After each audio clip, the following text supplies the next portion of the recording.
Pattern recognition, why every generation thinks this time it's different. That sound, time stopping, is exactly how every generation feels when they encounter their first major technological disruption.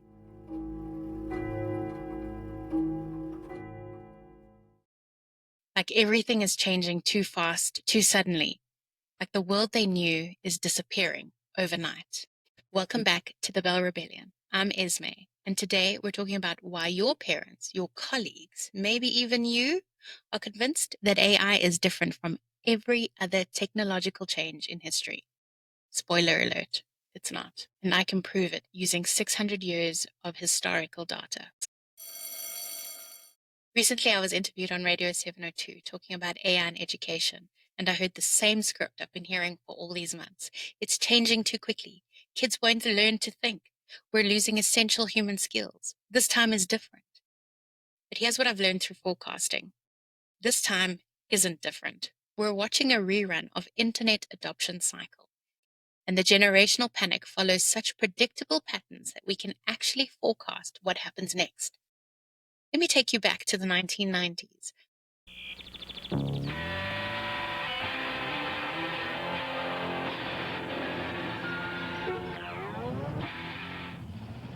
My generational experience, bridging the pre- and post-internet world. The fears then were identical. This will destroy face-to-face communication. Children won't learn to read maps. People will lose the ability to research properly. Sound familiar? Now, listen to 2025 AI fears. This will destroy human connection. Children won't learn to think critically. People will lose the ability to write. We're literally reading the same script.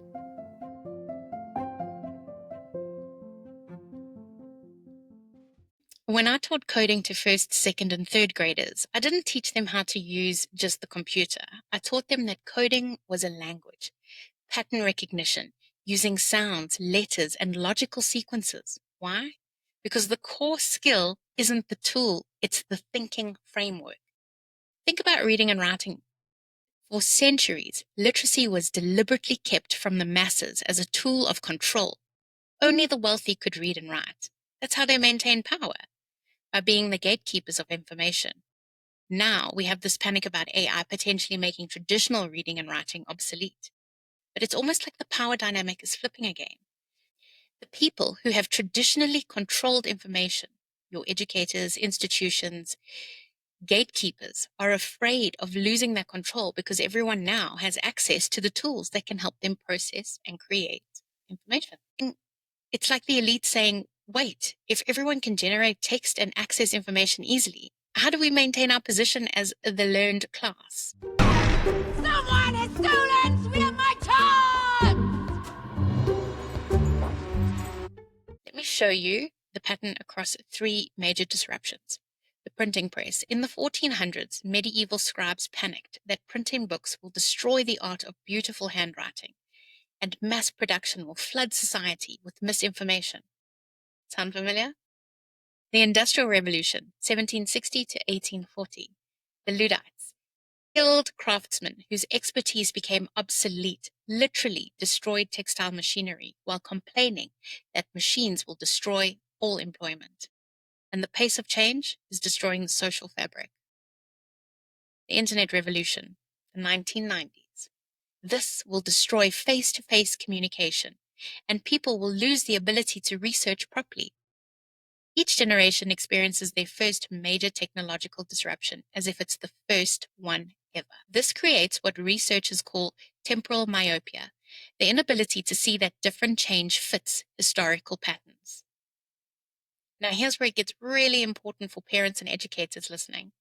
Nobody is actually teaching digital literacy right now, and this is where the whole core skills phenomenon comes into play. When schools hear digital literacy, they think they need computers to teach it. They hear the digital part and miss the point entirely. But digital literacy isn't about using AI or knowing which button to tap. It's developing the skill to critically analyze and evaluate information through your own rigorous framework. The tool is secondary. The skill is primary. It's the same reason why we teach maths in school. Yes, we teach arithmetic, but the real reason we continue to teach maths past 1 plus 1 is so people can problem solve, break things apart, take abstract ideas and make them concrete, to translate that information, to synthesize, to curate. But when we approach digital literacy, we throw the baby out with the bathwater. Under-resourced schools say we can't teach this because we don't have computers or resources. Wealthy schools teach surface-level button pushing without any understanding of critical frameworks. Both miss the core skills entirely. So what does digital literacy actually look like? Well, you can start with this. Teach kids to ask 3 questions about any information they encounter. Who created this? What might they want me to think? And what information might we be missing? These questions work whether you're evaluating a TikTok video or a textbook chapter. And this connects directly to what I talked about in episode 1, the educational bifurcation. It's happening faster than I originally predicted, about 4 to 5 months faster. We're creating one group that has no digital literacy education because they think they need the technology, the physical tool to teach it, and another group that has fake digital literacy, surface skills without critical thinking. The hilarity or the irony, almost no one is going to end up with actual digital literacy or fluency. We need digitally fluent people, and currently those of us who are moving towards fluency are getting bottlenecked because nobody wants us to continue that progress. Why? Because what would that mean for the established order? Let me give you a concrete example of how skills are evolving, not disappearing. Look at emoji usage across different cultures. In South Africa, we use the monkey covering its face like, oh my gosh, or so embarrassing. Can't believe I did that.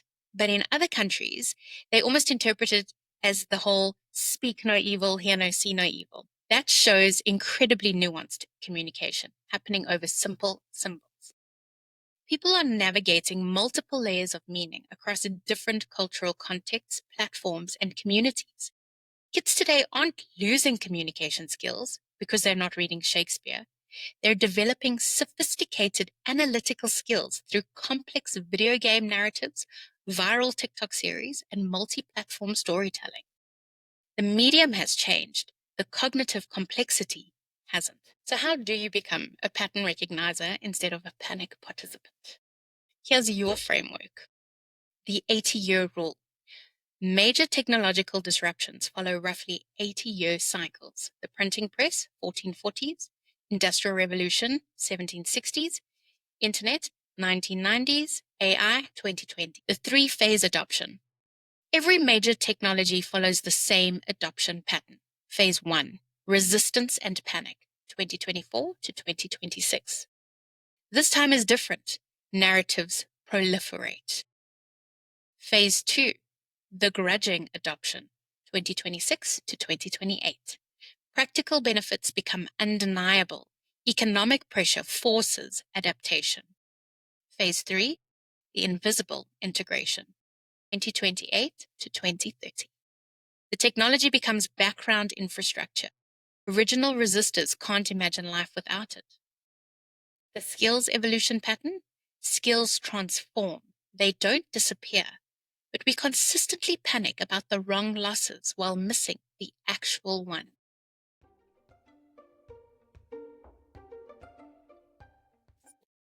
Here are the signals to track over the next few months. The generational shift. Watch for older educators quietly starting to use AI tools while publicly maintaining resistance. The economic pressure. Schools that resist AI integration will start falling behind measurably in student outcomes. The language evolution. Notice how communication patterns are already shifting. Kids saying, Google it versus TikTok it shows the visual engagement shift. The class divide.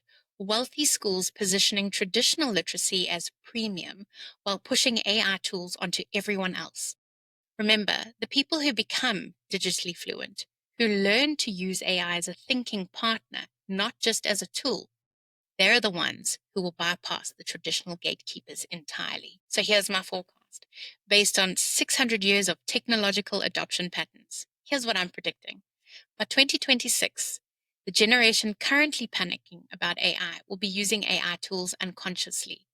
just like they now use GPS and autocorrect without thinking about it. By 2028, integration will be necessary for basic functionality in most educational and professional contexts. By 2030, we'll all be wondering what we were so worried about while freaking out about whatever comes next. The future belongs to those who can read the patterns rather than react to the panic. I wouldn't be an educator at heart if I didn't give you some homework. I want you to become a systems thinker. Here's your assignment. Pick one technology you initially resisted but now use daily. GPS, autocorrect, online banking. How long did it take? What forced your adoption? What benefits did you discover that you couldn't see initially? Add that same pattern recognition to current AI resistance, not to dismiss legitimate concerns, but to distinguish between predictable panic and genuine issues that need addressing.